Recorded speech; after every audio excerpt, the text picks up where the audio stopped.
Namaste, hello and welcome to Yogatainment. Hope you guys are doing great. Today we are going to look at a step-by-step guide to performing the traditional Suryanamaskar, also called as the Sun Salutation. So let's get started. We'll be looking at each and every step, breaking down in detail the 12-step Namaskar, and then we'll also be looking at the entire flow together. So let's get started. You come up in the standing posture. While starting the Namaskar, see to it that you start from the front of your mat rather than somewhere in between, because when you start in between, you don't get enough space to stretch your legs. So always start your Namaskar from a little towards the front of your mat. Once you're here, we start with our first taking the posture, our feet together. See to it that your hips are tucked in, your tummy is tucked in, and that you're not standing loose. Alright? Hips tucked in, tummy tucked in, your spine nice and straight. First step, this is the traditional 12-step Namaskar. So the first step is Namaskar, hands at the chest, arms parallel to the floor. Once you're here, pressing your feet nicely into the floor, spine nice and straight, hands at the chest, in Namaskar Mudra, chin parallel to the floor. That's step number 1. From here, we start with inhaling and step 2. Step 2, you inhale and you go up.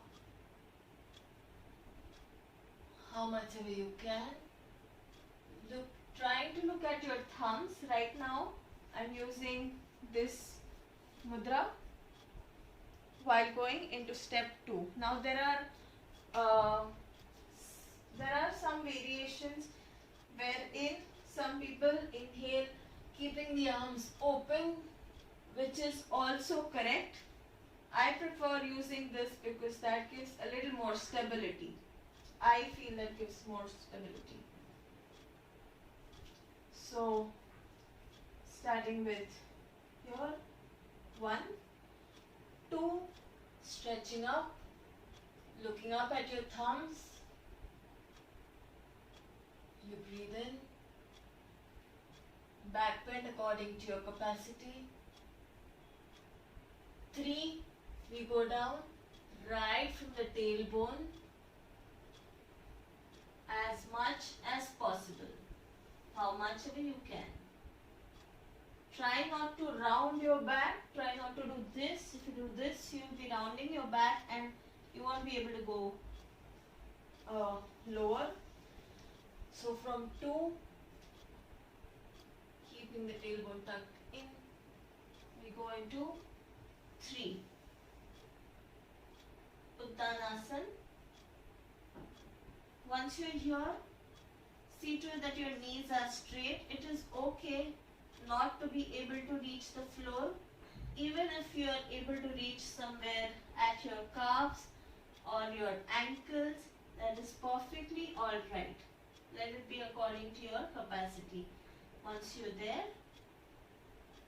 if you're able to reach your ankles or your floor or the floor, stay there, breathe in, exhale.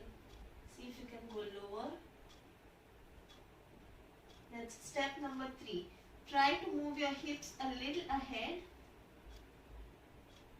so that they are right over the heels,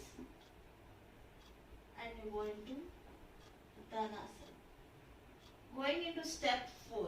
While you go into step 4, see to it that you place your palms exactly in lines with your feet. Common mistake, a lot of people place their hands ahead. Place your palms exactly in lines with the feet, and from here, taking the right foot behind first, and you rest your knee down. Look up. That's Ashwasanchalanasana. Alright, your knees rested. 2 common mistakes here. Once you're here, like I said, a lot of people place their hands ahead and go here. So your leg is not aligned and your posture is not in alignment. So that is why you place the palms beside the feet, not behind, right in line with the feet.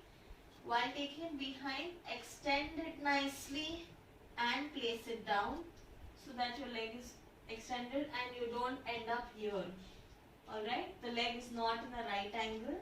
You should get a good extension and you look up. From there, you go into step number 5. Taking the foot behind, you come into plank posture. How do you know your plank posture is correct? A few checkpoints here are, once you are here, in the plank, your palms will be right under your shoulders, your toes will be right under your heels. Your abdomen, your tummy tucked in and your core engaged. Shoulders active. So, once you are here, your palms right under the shoulders, that's the first checkpoint. Your toes under the heels, that's the second. See to it that you're not arching your back and dropping it down. Hips tucked in, core engaged, and see to it that you're not dropping your shoulders. Shoulders nice and active. That's step number 5. From here, you place your knees down, going into Suryanamaskar. Placing the chest between the palms, chin down, chest down. Your tummy is off the floor, your hips are off the floor, and you're here. Once again, a common mistake that happens here is, once you're here, many a times, due to lack of arm strength, a lot of people tend to, one, either they completely drop down, we don't want to do that, or else while going down, high tendency that you tend to take your face between your palms. We don't want to do that as well. So once from plank, you place your knees down, shift your body weight slightly ahead, and you get your chest between the palms and the chin down. You really feel the engagement of your arms here. That's Suryanamaskar. From there, we go into 7. Either you keep your toes preferably turned out. If you can take your knees and thighs off the floor. But if that feels too much to do, you can keep your knees and thighs on the floor. Another option is you can also keep your toes tucked in and lift up. Right now we'll be keeping the toes tucked out. Here. Urdhva Mukha Svanasana. From there going into 8, Adho Mukha Svanasana. Toes tucked in. Trying to press the heels into the floor. Pulling the tailbone up to the ceiling and moving the chest inside. Imagine you're moving your chest towards your ankles and you pull your hips up to the ceiling. Palms nicely pressed into the floor. Do not keep it on your fingers. Palms completely on the floor. And you move your chest inside. That's step number 8. Adho Mukha Svanasana. From there, going into step 9, go on your toes and pulling the right foot between the palms. Once again, foot comes in line with the palms. Hips are down, you're not here. Hips are down. And you stay here. That's step number 9. Once again, Ashwasanchalanasana. From there, step 10, Uttanasana again. Going down according to your capacity. Hips ahead. From there, 11. Stretch up. Urdhva Hastasana. And we end with Namaskar. So, a few points to remember here. Once you go from 1, 2, 3, wherever your 3 ends, if you are able to go down completely, well and good. If not, even if you are here, while going into 4, you place your palms down. Now, once your palms are planted on the floor, let them remain stable. That's step 4. There are some schools which also teach with knee straight, which is also correct, but right now we are following with the knee rested on the floor. From there you go into step 5. Notice that my palms are not moving from its place. Once my feet are planted, they don't move from its place. My core is engaged and it's not dropping. From here, step 6, knees down. Chest down, chin down. Once again, my palms and our feet are as they are, they're not moving. Step 7. Step 8. If you're once again noticing, palms and feet don't move until you come into step 9. High chances that initially when you pull your foot, the foot will just get stuck here, somewhere in between. What you do is, while lifting your leg itself, you can give a little bit of momentum and pull, so that your foot comes between the palms. If that is also not happening, from here, once you pull, if you feel it is stuck somewhere, with your hand, pull it forward and come into step 9. 10. Then wherever your palms are, 11 and 12.